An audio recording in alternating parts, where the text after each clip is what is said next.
Welcome to Healthitarian Living. In today's video, I will be sharing with you how to make a simple, creamy butternut squash soup. Butternut squash is part of the winter squash family, and these are wonderful additions to a whole food plant-based diet, especially through the seasons of fall and winter. This is when we have all of these wonderful winter squashes readily available, and for many of us, if we live in North America, they will also be from local sources. Of course, always try to source organic as much as possible. Winter squashes, such as butternut squash, are a fantastic source of healthy, wholesome carbohydrates, namely starches as well as some healthy sugars. They are also a wonderful source of fiber. They are naturally low in fat. However, the fat that they do contain is of course full of beneficial fatty acids, including some omega-3 fatty acids. And they are also a source of protein.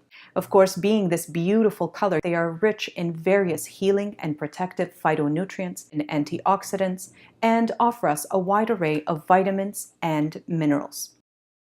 The tools needed for this soup include having access to a stove. You will also need some kind of a pot in which to steam your butternut squash, as well as to warm up your soup as needed. You can use a large 5-quart pot, or you can do it on a type of skillet or wide pan, or you can do it in another sized pot. It will all depend on the size of your butternut squash and the amount of soup you want to make. You will also need a ladle. You will need some basic utensils, including a spatula, and specifically you will need a large heavy-duty knife. In addition, a measuring cup as well as a cutting board, and one of the most important parts will be to have access to a high-powered blender. In terms of the ingredients for this soup, first, of course, you will need a butternut squash. The size will depend on how much soup you want to make. I recommend somewhere between a small and a medium one for 2 to 4 to even 6 servings of soup. An onion is optional here, a fresh cooking onion of your choice. However, it does add extra nutritional and health benefits to the soup, as well as a nice added flavor. To make your soup creamy, you need either raw soaked cashews or coconut butter. Coconut butter is whole coconut in its pureed form. Be sure not to use any extracts or oils for this soup. Next, we will also need some water. And in terms of the herbs or spices that you will be using for the soup, you have a few options. And as always, I encourage you to modify and adapt it to meet your needs, what ingredients you have on hand, and what you would most enjoy. Some great options for this soup include turmeric. This can be in its dried or fresh form. Cinnamon, typically in its dried form. You can also use fresh or dried ginger, cayenne pepper, black pepper, or any other spicy spices. And finally, some unrefined sea salt or Himalayan salt. First, take your pot and fill it with about 2 or so inches of water. You want enough to cover the base, but a little bit more than enough. Next, place your pot on the stove, cover with a lid, and begin heating on high.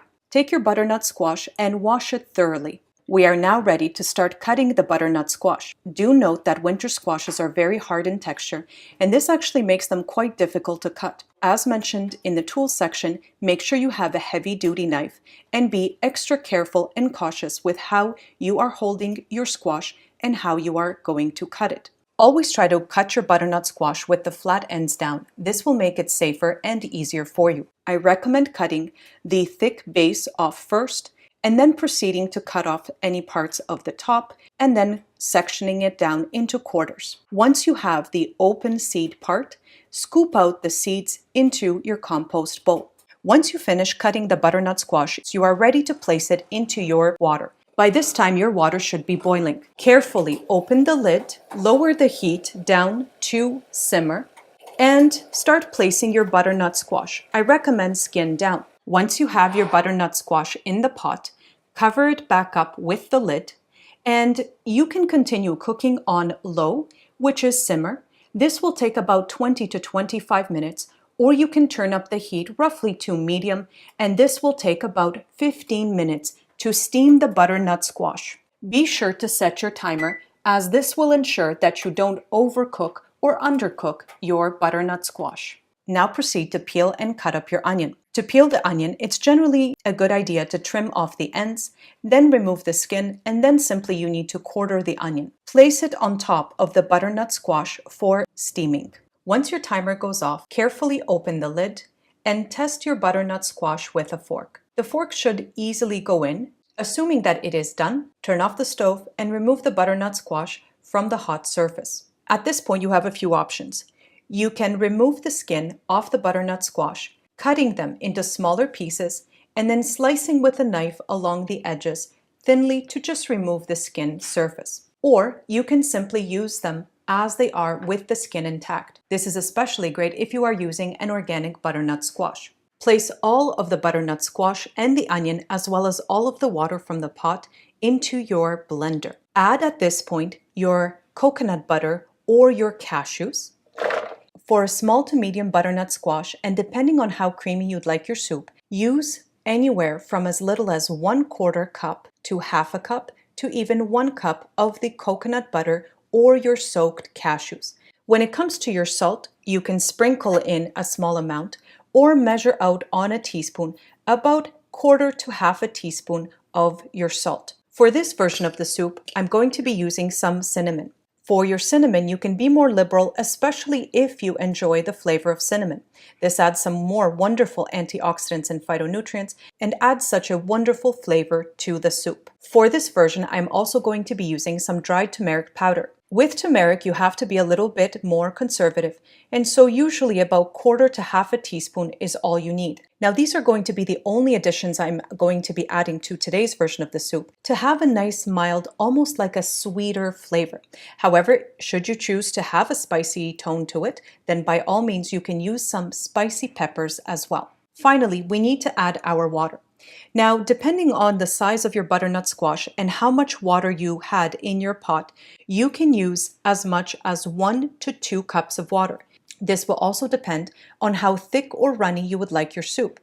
And so today I'm going to be adding enough water to pretty much cover all of my ingredients.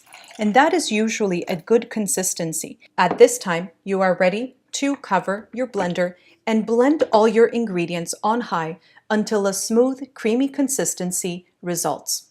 And here is our finished product, a beautiful, bright yellow-orange butternut squash soup. So creamy, so comforting, and so delicious. From here, you have a few choices. You can serve this soup as is, as it will still be warm enough or even hot enough to be consumed fresh. You can also store any leftovers by closing the lid back on the pot, allowing it to cool accordingly, and then storing it in the fridge. This soup should last 2 to 3 days in the refrigerator comfortably, of course in a sealed container, and making sure that you always remove any soup you are eating with clean utensils. I hope you enjoy making your version and experimenting as well with slightly different herb and spice combinations, as well as perhaps other winter squashes that would also be suitable to make this soup.